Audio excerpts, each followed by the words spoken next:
I want to just start by thanking all of you for an absolutely fantastic week. I hope that you enjoyed the sessions, the networking, and of course the fellowship as much as I did. We are very excited to hear from our governor this morning, but before we do, we have just a few things to take care of. I first want to just offer congratulations to our conference committee planning team on a job well done. This is a committee that meets twice a year to plan themes and general sessions for our conferences, including our winter conference. I want to remind everyone that conference, our winter conference, will be December 11th through 13th. So if you want to take your phones out and put it in your calendar now at the Hyatt in Cambridge, Maryland, look for more information about that event very soon. Also, we have a very small but extremely talented association staff that makes running these conferences appear easy. But truly it is the success of year-round planning and work and development, both for our team at Mako, but also our alleged planning session. So I think all of this work deserves a round of applause, don't you think? Let's hear it for our conference planning team and our Mako staff. We at Mako take great pride in the diversity, the quality, and the number of our educational sessions. Attendees often say that they learn the most from these informal networking opportunities with peers, where they share their ideas and their solutions to the all too common challenges that we have in local government. I know that I come away from every Mako conference reminded about the opportunity to share these ideas, experiences, and solutions with our fellow officials is extremely valuable, which is why that I and we are so grateful and glad that you're here with us this year. I'd now like to take a moment to thank LIUNA, or the Laborers International Union of North America, for sponsoring our closing session today. Ryan Boyer is the business manager with LIUNA, and he's here to give us some welcoming remarks and to introduce our special guest speaker. Ryan.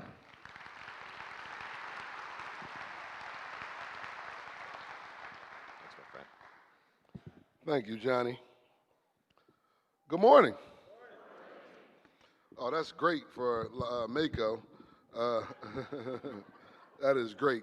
My name is Ryan Boyer, as Johnny said. I'm the proud business manager of the Laborers District Council of Philadelphia, Baltimore, Washington, over 12,000 men and women that build road, bridges, schools, solar farms, and anything you want to build, and over 4,000 of them being residents of Maryland. So I would like to thank you this morning.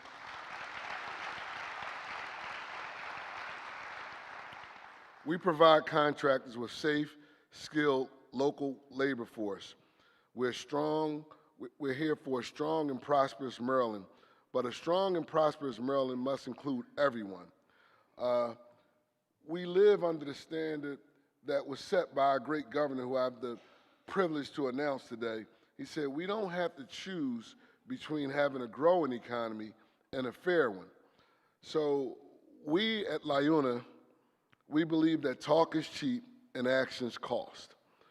So since I had the privilege to take over this district council over 2 years ago, I've heard from the minority contracting community that it is hard to work with unions and be a part of a minority contractor. Therefore, we leveraged our resources, put our money where our mouth is, to start LIUNA's investment fund team, where we partner with a local bank, Fulton Bank, to provide essential capital at competitive rates. And we are now the guarantor on those loan products, so that if you have a business that is new, you don't have the experience of your business, you have the experience of an over $1 billion pension fund to back you up. And we partner with one of the biggest insurance companies in construction, Ulico, to manage the insurance, the bonding, the workman's comp, auto, all of your umbrella policies, and they do their own underwriting, removing 2 key barriers to entry for all minority and new contractors. And the team part, which is really important to me, is the back office. We use the power of our lawyers, our accountants, at just a 1% fee to help with all that. That is really, really putting our money where our mouth is. LIUNA wants to be a partner with state, local government, and all quasi-governmental entities to make sure that everyone has an opportunity to build. I stand here as a testament to what LiUNA builds. We build people. They took me from the most notorious housing project in Philadelphia to now getting to announce our talented governor. That is a story.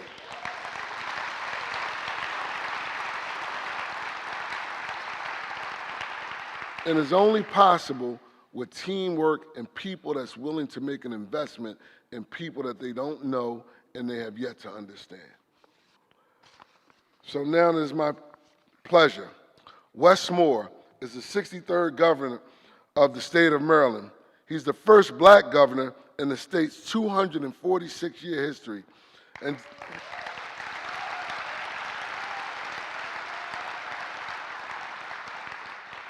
just the third African-American elected governor in the history of the United States. Governor Moore's life and career has been defined by service. Before entering elected office, he served as the CEO of the Robin Hood Foundation, built and ran a small business that helped underserved students navigate college, and led soldiers in combat in Afghanistan as a captain in the United States Army. In 2010, he wrote The Other Wes Moore, a story about the fragile nature of opportunity in America, which became a New York Times bestseller. He went on to write other best-selling books that reflect on issues of race, equity, and opportunity. Governor Moore is a graduate of Valley Forge Military Academy and College, Johns Hopkins University, Wolfson College, Oxford, where he studied as a Rhodes Scholar. Governor, we are honored to have you here today to give the closing remark. The floor is yours to one of the most talented governors ever to grace our presence, Wes Moore.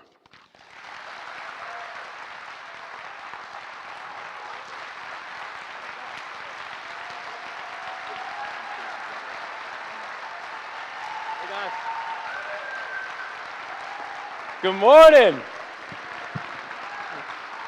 Good morning, y'all. Good morning. Thank y'all so much. Thank you. Thank you.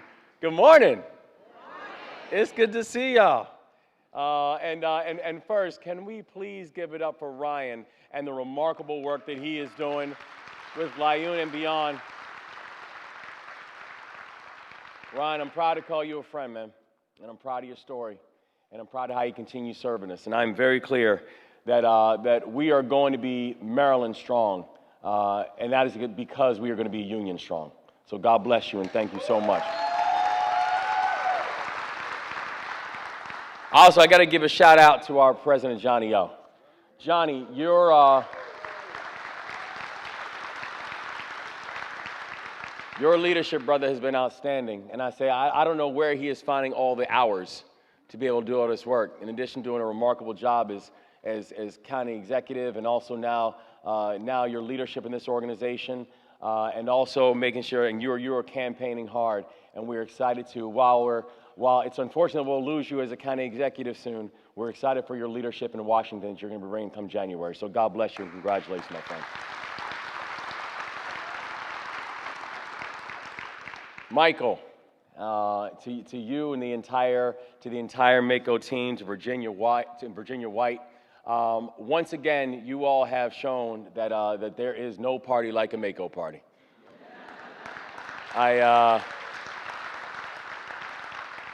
Listen, anytime you get a chance to come have intense policy conversations on taxation and transportation and traffic fatalities, all while it's 80 degrees outside and everyone else is out in swimsuits,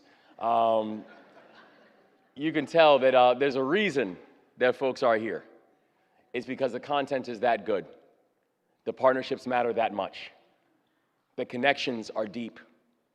And the impact is lasting. And the beach is pretty good too. Say it again, Jim. Say it again. But it's a joy to be back here again. And I'm sincerely grateful for each and every one of you, for the policymakers, for the elected officials, for the advocates, for the thought leaders, for the public servants, each and every one of you, the people who understand that the beauty of our state is that our state is so all-encompassing, and that everybody has a voice, everybody has a say, everybody has a role, and that the power of our growth means that that has to be our continued North Star. And you know, I've had the joy of now being able to officially be called your colleague now for about a year and a half. And so we've had a chance to have a year and a half of being able to really work together to make things better for the people of our state.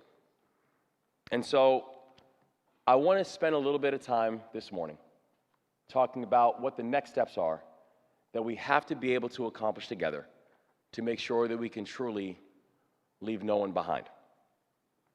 So I know the first half, well, the entire time for our administration, the first year and a half, that a lot of our conversations have been focused exclusively around one question, and that question is simply this: how do we get Maryland's economy growing again?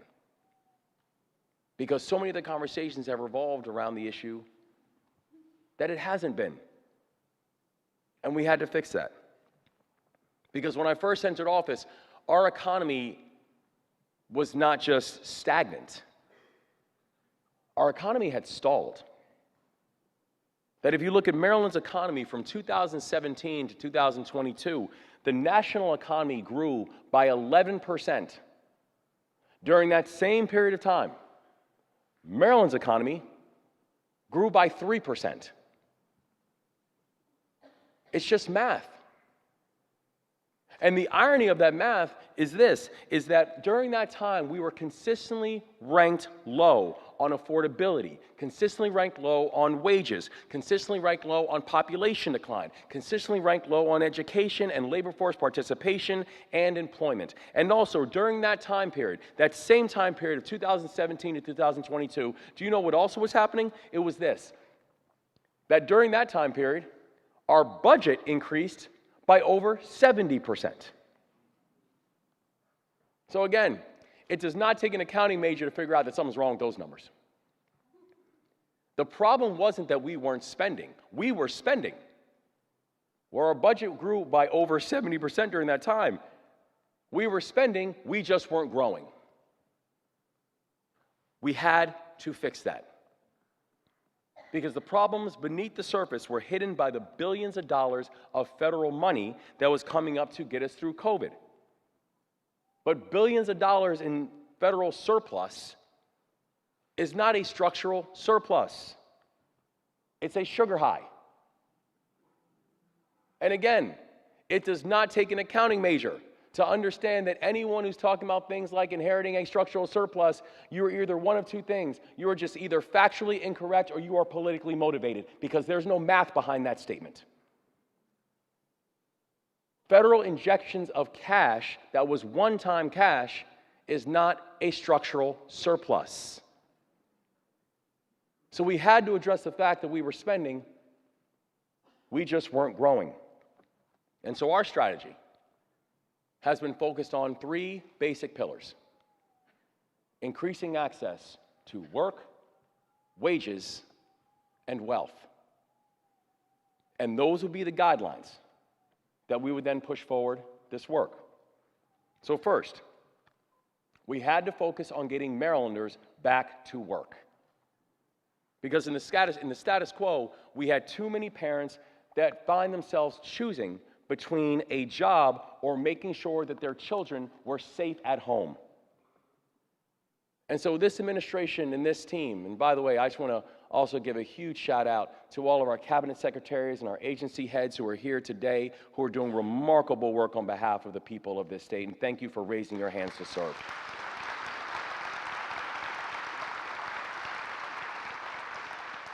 So this administration decided that we were going to deliver historic investments in childcare. Because if you want to get people back into the workforce, particularly get women back into the workforce, you must invest in childcare. And together, we have helped an additional 16,000 children because of those investments in childcare.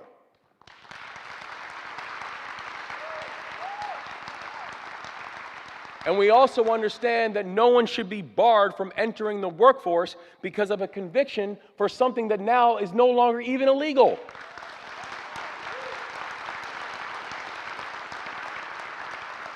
And so that's why our administration pardoned over 175,000 cannabis convictions, the most sweeping state-level pardon in our nation's history.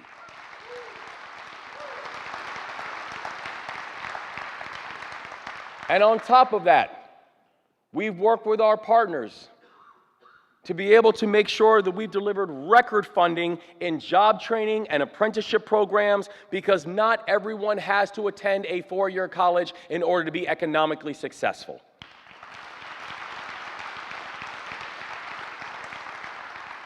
And in 20 months, we have seen over 3,000 new apprentice graduates enter into Maryland's workforce. And just last month, we celebrated the first ever commencement of our history-making service year option and Maryland Core programs.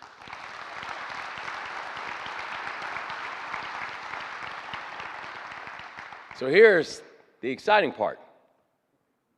It's already showing signs of success. Just yesterday, and I look at these numbers religiously, y'all, and just yesterday I was looking at new data. And the newest data showed that Maryland added over 6,100 jobs in July, and our unemployment rate remains one of the lowest in the country at 2.8%.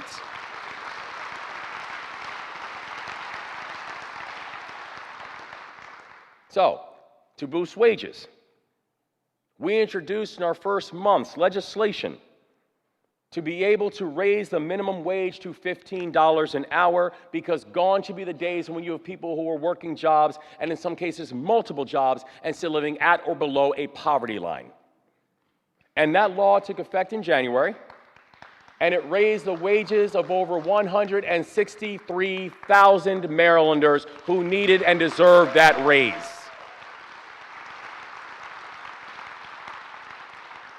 We also moved in partnership to draw more funding from Washington to create more jobs and stronger wages and stronger benefits, and that push included resources for the historic Frederick Douglass Tunnel project in Baltimore, which will create over 30,000 new good-paying jobs in this state of Maryland.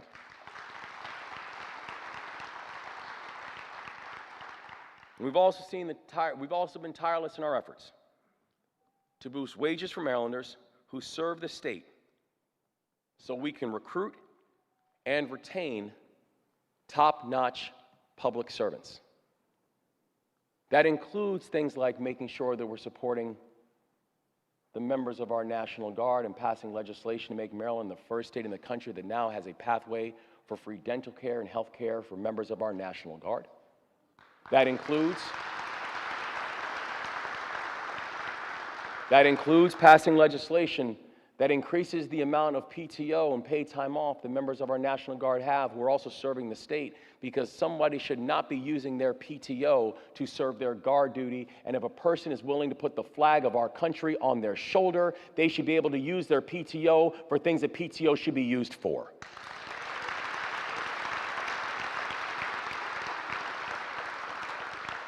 And we partnered with our friends over at AFSCME and the U.S. Department of Labor to provide $23 million in back pay to current or former state employees who have been underpaid by our predecessors.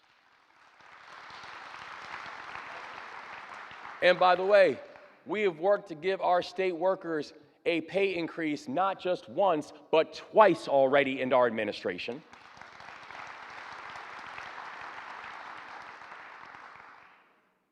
Because we actually want to incentivize people to serve. We want to incentivize people to raise their hands. And if we do that, we are going to have the kind of workforce and the kind of push that is necessary to make sure that Maryland wins this decade. And under our leadership, the state of Maryland has made critical reforms to the procurement process to ensure small businesses can compete fairly, and to date, we have delivered over $2.3 billion in state contracts to minority business enterprises.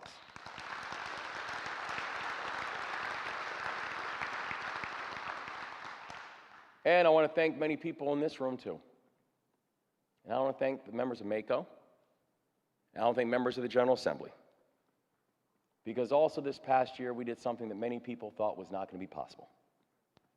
We were able to work together to pass the most comprehensive housing package of any Maryland governor in recent history.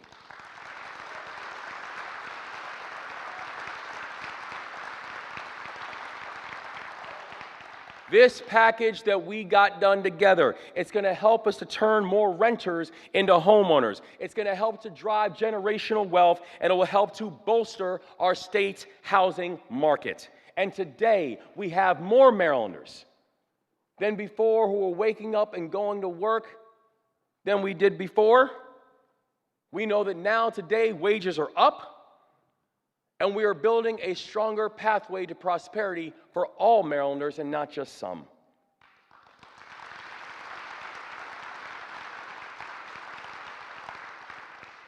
But I do want to be clear. The next leg of this mission to address our fiscal challenges, it will be harder than the last one. And right now, everything is on the table. Just last month, we made mid-year budget adjustments as a first step to focus our investments. In partnership with the Board of Public Works, we reduced spending by nearly $150 million.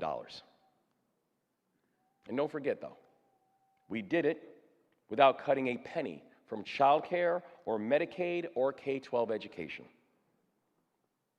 We chose to protect these priorities by simply studying the data. Because we know that when the cost of childcare increases, female employment decreases.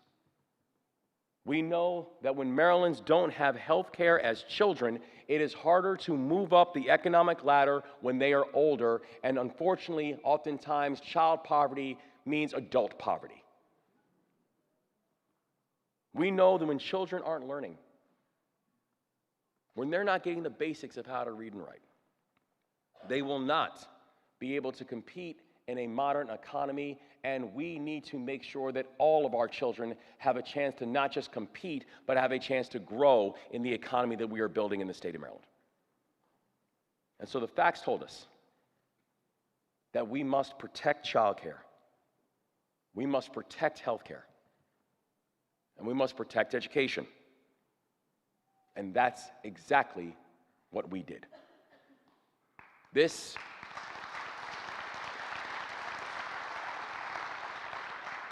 administration doesn't move on blind hope. We don't do blind hope. We move on data.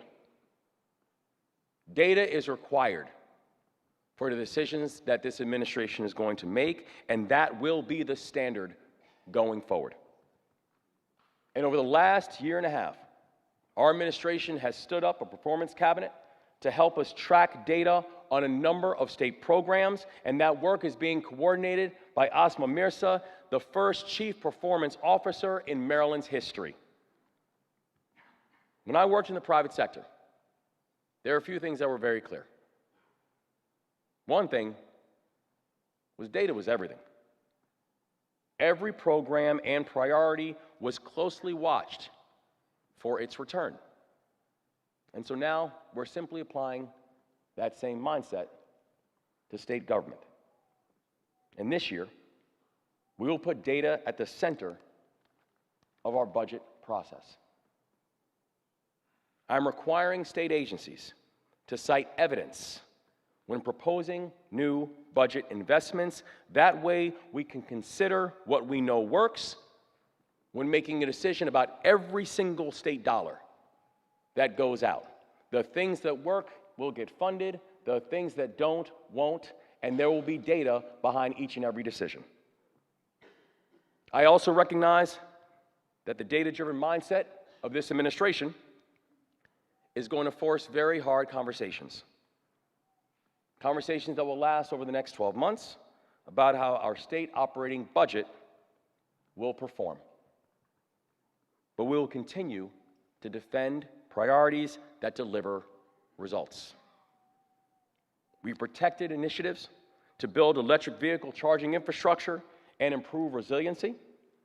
We've protected investments to drive growth at the Port of Baltimore. We've protected investments that is going to secure infrastructure enhancements for the new FBI headquarters that will be coming to Greenbelt.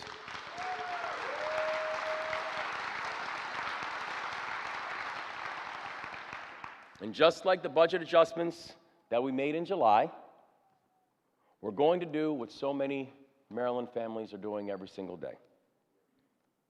We're going to defend our priorities while choosing to live within our means.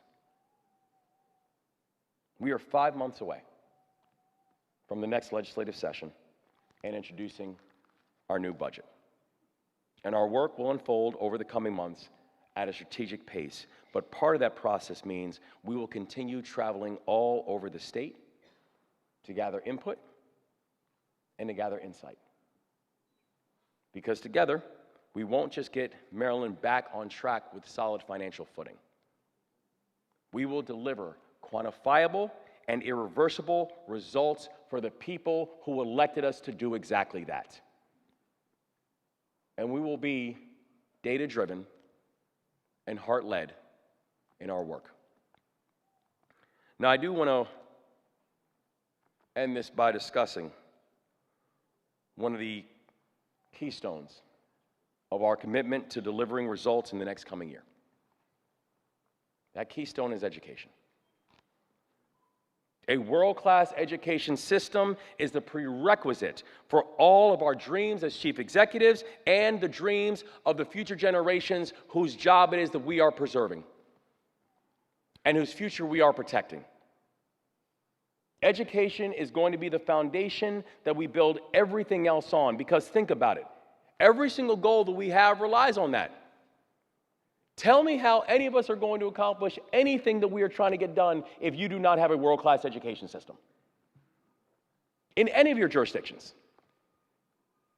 It is a prerequisite to make sure that every single one of our children, no matter where they are born, no matter who they are born to, no matter what neighborhood they call home, that they have a chance to achieve every single God-given dream that they have and that they deserve.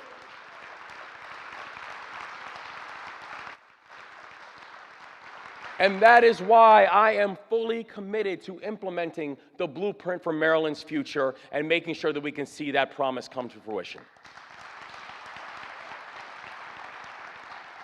The blueprint is one of the most consequential bills to ever pass in the Maryland General Assembly.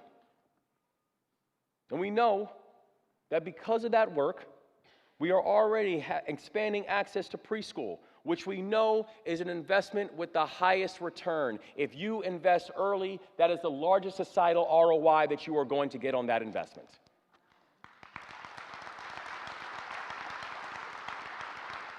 That we have increased teacher salaries by 10% across the board, and the number of students in state apprenticeship programs has quadrupled. That the average state support in K-12 education during my predecessor's first term was around $6.3 billion. In this year's budget alone, our administration secured $9.2 billion for K-12 education, nearly a 50% increase. A world-class public education system is a prerequisite for our state's success. So we will invest in what works. And we will make our vision for a world-class education system a reality. But if there's one thing that legislative history has taught us, it's this: laws of enormous potential must always be refined after they are passed. I mean, think about it. The law that created Social Security has been amended over 12 times, right? The Maryland State Constitution has been amended around 200 times. They have been amended because making adjustments to legislation when necessary is how we will ensure programs can keep pace with the reality on the ground. So let's not forget, work on the blueprint began in September of 2016. In fact, if I can ask everybody, can you please, if you're in the same job that you were in September 2016, can you please raise your hand? Okay. So about 10 hands just went up.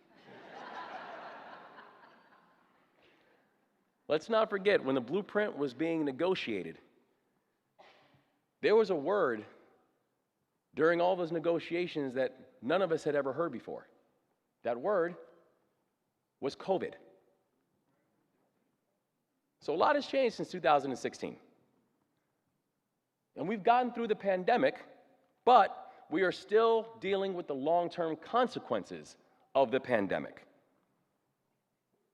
We also know that we now have an administration that is committed to this legislation's success, instead of one that is committed to demonizing it and killing it. We now know that we have an administration that is ready to work with local jurisdictions who believe in the goals of the blueprint but do not feel like they were part of the process in making it real. I've heard you loud and clear. And I know that in the work that we need to get done, we need to get it done together. And the process to get us to that world-class education system that all of us want, every one of us want, it's going to require every one of us to be at the table. We now know that we have a superintendent of schools who is not just committed, but capable of working in partnership to make the goal of a world-class education system a reality. And I could not be more proud that the author of the Mississippi Miracle is now Maryland's own.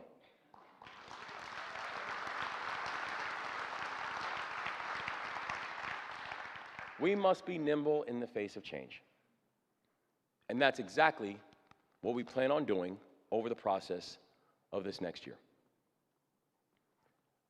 We've got a once-in-a-generation opportunity to be able to make Maryland, once again, a leader in public education. And I believe deeply that we can seize that opportunity, and I believe deeply that we must seize that opportunity. But only if we do it in partnership. Only if we do it together. Only if we can do it in a way that you all know that your concerns are being heard by us. And the path forward is one that we're going to drive forward together. As chief executives, you're all on the front lines of this process. And I'm asking for your help to get this done. The blueprint conversation is just one of many difficult discussions that we will have over the next 12 months. But in Maryland, we do not shy away from difficult. We lean into it. And we get big things done together. I know that because I've had a chance to see that firsthand. I know that because I had a chance to see what happened 5 months ago. When at 2:02 in the morning, my phone rang and was notified that the Francis Scott Key Bridge had just collapsed. But in that moment of crisis, I also saw how Maryland rallied. In that moment of crisis, I saw how County Executive Johnny O rallied. In that moment of crisis, I saw how County Executive Stuart Pittman rallied. In that moment of crisis, I saw how Mayor Brandon Scott rallied. But it wasn't just the people who were near the site of the collapse who stepped up. It was Marylanders from all across the state who stepped up. It was first responders. It was small business owners. It was people who were leading nonprofit organizations. It was neighbors who simply opened up a home so first responders could come in and get a hot meal or a shower. It was the entire state. It was President Paul Edwards from Garrett County who was one of the first people that reached out. It was my friend John Barr from Washington County who rallied. It was President Chuck Callahan from Talbot County who rallied. It was Bill Ferguson and Adrian Jones and the entire Maryland General Assembly who rallied. It was our federal delegation, and it was the President of the United States who rallied. Because in the days after the collapse,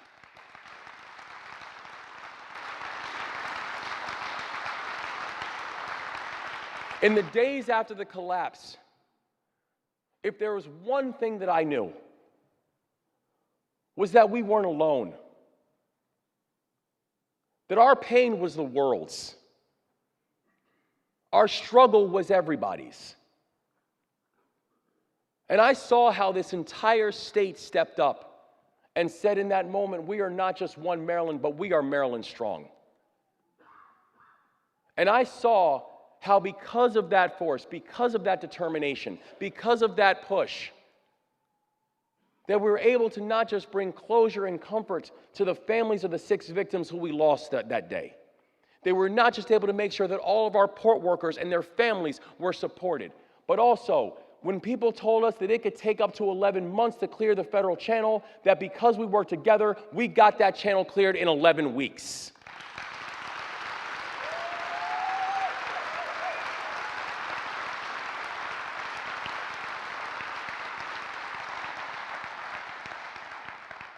Because Maryland stood together. And I remember a social post that I read from our friends over in Allegheny County. And it spoke to that moment that we found ourselves in. And the post read, "We may be separated by counties, stretches of miles of interstate between us. They, the city, us, the mountains. Yet we bond over our flag. We bond over Old Bay. We bond over Maryland blue crabs and being a small but mighty state." So my fellow Marylanders, that's what it means to be Maryland tough. We've got a long way to go. We made a lot of progress so far. And we've shown that we can do big things together. But we've also shown that the only way we can get it done is together. So while we have a long way to go, here's what I know is true. I would never bet against Maryland. I would never bet against us. I would never bet against what we can get done in this moment. Because there is no challenge that is too great for us to overcome. There is no fight that we cannot win. And do you know how I know that? Because I've seen what we've been able to get done thus far. I've seen what we can do. And I'm proud of the fact that I think in this moment, people will tell the story about how we truly became a state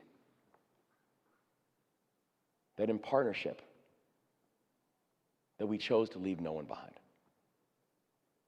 And we got it done. So God bless you guys. Thank you for all you continue to do. And thank you for continuing to be our partners inside of this work.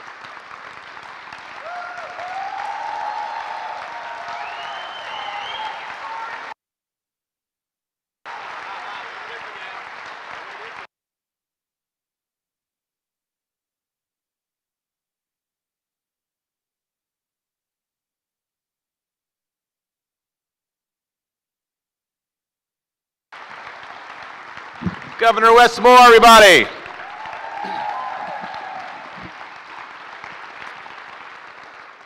I know the governor has a busy schedule, but even in his absence, I just want to echo when he talks about stepping up.